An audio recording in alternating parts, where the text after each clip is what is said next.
जनूबी कोरिया की थोड़ी सी बात कर लेते हैं। वहाँ पे जनूबी कोरिया के सदर ने मार्शल लॉ लगाने की कोशिश की है। उसकी वजह यह है कि 2022 में सदर का इलेक्शन हुआ था और बहुत थोड़े से मार्जिन से जो मौजूदा सदर है वो जीते थे, लेकिन 2024 में जो पार्लियामेंट का इलेक्शन हुआ उसमें जो अपोजिशन जमात थी वो बहुत अच्छे तरीके से कामयाबी हासिल करके हुकूमत बनाने में कामयाब हो गई। अब वो सदर को उठाना चाहते थे, सदर ने वहाँ पे मार्शल लॉ लगा दिया। पॉलिटिकल रीजंस हैं और आपको पता है कि वहाँ की एस्टेब्लिशमेंट भी फिर इसी तरह इस्तेमाल हुई होगी जैसे पाकिस्तान में हुई है। बहरहाल वहाँ पे मार्शल लॉ जैसे ही लगाने का ऐलान हुआ तो लोग बहुत बड़ी तादाद में निकल कर सड़कों पे आ गए। लोगों ने कई ऐसे विजुअल नजर आए जहाँ पे वो गाड़ियों के नीचे लेट गए, फौजी गाड़ियों के आगे लेट गए, फौजियों को उन्होंने धक्के मारे। लेकिन हैरत की बात है अभी तक हमने कोई ऐसा विजुअल नहीं देखा जहाँ पे लॉ इन्फोर्समेंट ने लोगों के ऊपर टॉर्चर किया हो। लोग बहुत बड़ी तादाद में निकले हैं। एक चीज़ और है नाज़रीन, जो पाकिस्तान में हो रही है तवातर के साथ अब लगातार हो रही है, और जो एस्टेब्लिशमेंट के नुमाइंदगान हैं या जो उनकी नुमाइंदगी करते हैं एस्टेब्लिशमेंट के बिहाफ के ऊपर, वो लोग ये बातें कर रहे हैं। जैसे फैसल वाडा है, मैं एक साफ मिसाल आपको दे देता हूं। वो ये कह रहे हैं जी हुकूमत ने किया है जो किया है, रियासत का इल्जाम ना लगाएं आप, इदारों पे आप इल्जाम ना लगाएं, रियासत पे आप इल्जाम ना लगाएं, ये जो किया हुकूमत ने किया। ये बयानिया आ रहा है। अच्छा, इस बयानिया के पीछे रीजन क्या है कि जो कार्रवाई हो गई है वो बहुत बड़ी है और जिस आदमी के साथ हो गई है वो आदमी उससे भी बड़ा है। यानी आप मैंने एक दिन कहा था ना कि ये लोग वो लोग नहीं है कि जिनको मार दो तो पता ही नहीं चलता। मेरे अल्फाज तल्ख जरूर थे कि मैंने कहा था कि ये पहाड़ों से उतर कर नहीं आए, ये कोई ऐसा, हालांकि वो लोग भी मेरे लिए उतने ही मोहतरम है, मोतबर है, लेकिन पहाड़ों के ऊपर जिस तरह का जुल्म हुआ इस मुल्क में, क्या वो हम सब नहीं जानते? अब पाकिस्तान की तारीख का हिस्सा है, इसको हम निकाल तो नहीं सकते। तो मामला ये है कि ये जो लोग मारे गए हैं ये इस्लामाबाद में वफाकी दारुल हुकूमत में मारे गए, उनको वहां शहीद किया गया है। और जो गोली चलाई गई है वो दो तरफ से ही चल सकती है ना, या तो लोग अपने आप को खुद मार ले या रियासत उन्हें मार दे। तीसरा तो ऑप्शन है कोई नहीं। अब तीसरा कौन हो सकता है गोली चलाने वाला? वो तो कोई नहीं हो सकता। बहरहाल फैसल वाडा साहब लगातार ये कह रहे हैं कि जनाब ये रियासत ना करें, ये हुकूमत है, हुकूमत ने किया है, और रियासत की और पीटीआई की कोई लड़ाई नहीं है, जो लड़ाई है वो हुकूमत के साथ है। अब ये एक नई लाइन है जिसको देखते हुए मैं अंदाजा हो रहा है कि थोड़ा सा शायद एस्टेब्लिशमेंट भी अपने आप को बैक फुट पे लेकर जा रही है कि सारा कुछ करके देख लिया, फायदा कोई नहीं हुआ। अब इस कत्ले आम के बाद भी पाकिस्तान तहरीक इंसाफ की मकबूलियत में इजाफा हुआ, कमी नहीं हुई, इजाफा हुआ। इमरान खान साहब का नैरेटिव ज्यादा मजबूती के साथ लोगों के अंदर सरायत कर गया है इस कत्ले आम के बाद भी।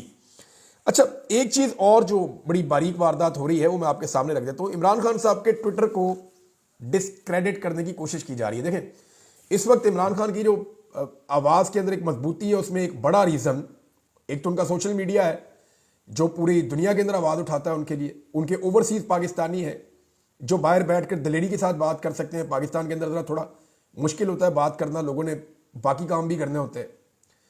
तो और तीसरा इमरान खान साहब की अपनी जो मकबूलियत है लोगों में, वो एक अलग चीज है।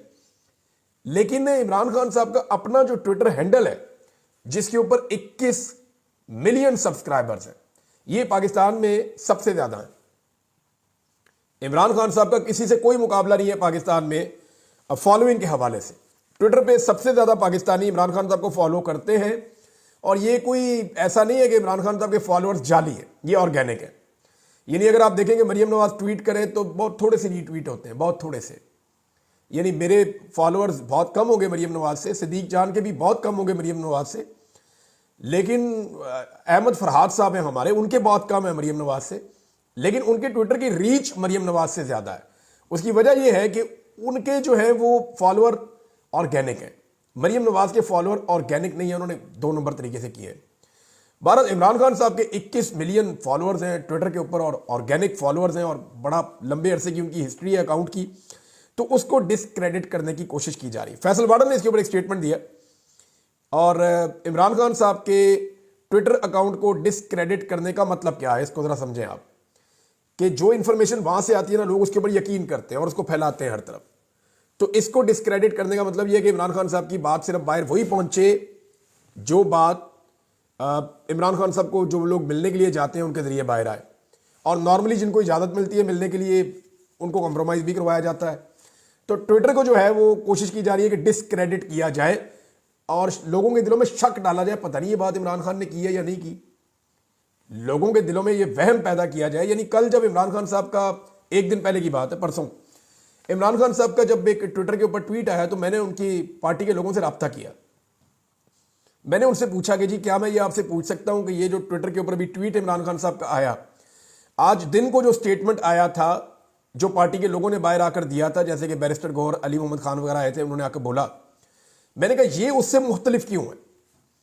تو میں سوال اس لیے جاننا چاہتا ہوں کہ کیا یہ انفارمیشن کسی اور سورس سے آئی؟ تو پھر مجھے جو انفارمیشن ملی اس پہ میں مطمئن ہو گیا. میں نے کہا ٹھیک ہے جی, عمران خان صاحب کے اپنے الفاظ ہیں. لیکن عمران خان صاحب کے ٹویٹر اکاؤنٹ کو ڈسکریڈٹ کرنے کی کوشش کی گئی اور یہ کہا گیا کہ یہ عمران خان صاحب کے الفاظ نہیں ہیں. عمران خان صاحب نے وہی کہا ہے جو دن کو بیرسٹر سیف نے, بیرسٹر گور نے آ کے باہر بتایا تھا. وہ عمران خان صاحب کا سٹیٹمنٹ ہے. یہ عمران خان صاحب کے ٹویٹر کے اوپر جو سٹیٹمنٹ چل رہا ہے یہ عمران خان صاحب کا نہیں ہے, یہ کلیم کیا گیا. اب آج جو عمران خان صاحب ملے صحافیوں سے اور باقی لوگوں سے, تو آج کا سٹیٹمنٹ اگر آپ اٹھا کر دیکھیں, ایک دن پہلے کا, کل کا, سوری, جو کل کا سٹیٹمنٹ عمران خان صاحب کا صحافیوں سے ملاقات کے بعد ہے, اس کو اگر آپ اٹھا کر دیکھیں تو آپ کو آئیڈیا ہو جائے گا کہ یہ جھوٹا پروپیگنڈا کیا گیا. عمران خان صاحب کا سٹیٹمنٹ بہت قریب ہے ان کے پچھلے سٹیٹمنٹ کے ساتھ جو ان کے ٹویٹر پہ شیئر ہوا تھا, لیکن بہت دور ہے ان کے اس سٹیٹمنٹ کے ساتھ جو بیرسٹر گور صاحب نے باہر آ کر بتایا تھا. ذرا سٹیٹمنٹ آپ سن لیں, آپ کو آئیڈیا ہو جائے گا. صحافیوں اور وکلا سے جو عمران خان صاحب نے گفتگو کی اس میں سٹیٹمنٹ ہے, اس کے اندر کوئی غلط چیز شامل نہیں کی جا سکتی. وہ صحافی سن رہے تھے, وکیل سن رہے تھے. آج اہل خانہ نے مجھے اسلام آباد قتل عام کی مکمل تفصیلات سے آگاہ کیا کہ کیسے ہمارے پرامن مظاہرین پر سیدھی گولیاں چلائی گئیں اور آئین اور قانون کی بات کرنے والے درجنوں نہتے شہریوں کو شہید اور سینکڑوں کو زخمی کر دیا گیا. اب تک 12 شہداء کی تفصیلات سامنے آ چکی ہیں. یہ جو بربریت ہوئی ہے پاکستان کی تاریخ کا سیاہ ترین باب ہے. یحییٰ خان پارٹ 2 ملک پر مسلط ہو کر بیٹھ گیا ہے. میں نے سپریم کورٹ سے مطالبہ کیا ہے کہ غیر جانبدار جوڈیشل کمیشن بنا کر نہتے اور پرامن شہریوں کے قتل عام کی تحقیقات کروائی جائے اور قتل عام کا حکم دینے والے اور اس میں ملوث عناصر کو سخت ترین سزائیں دی جائیں.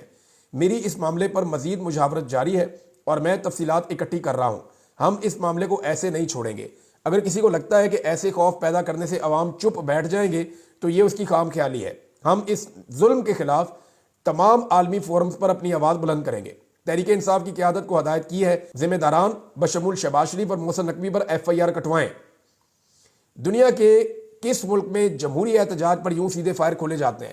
شہداء اور زخمیوں کے حوالے سے اسلام آباد اور راولپنڈی کے اسپتالوں کا ڈیٹا جلد از جلد پبلک کیا جائے اور تمام اسپتالوں اور سیف سٹی کی CCTV فوٹیج محفوظ کی جائے تاکہ 9 مئی کی طرح شواہد غائب نہ کیے جا سکیں. میں نے اپنی پارٹی اور وزیر اعلیٰ خیبر پختونخوا کو ہدایات دی ہیں کہ شہداء کے لواحقین اور زخمیوں کی دیکھ بھال اور ان کی فلاح و بہبود کی ذمہ داری لیں. جو لوگ لاپتہ ہیں ان کی بازیابی کے لیے تمام توانائیاں خرچ کریں اور جو لوگ گرفتار ہیں ان کے کیسز کی پیروی کرنے والے وکلا کی ٹیمز کی حوصلہ افزائی کریں.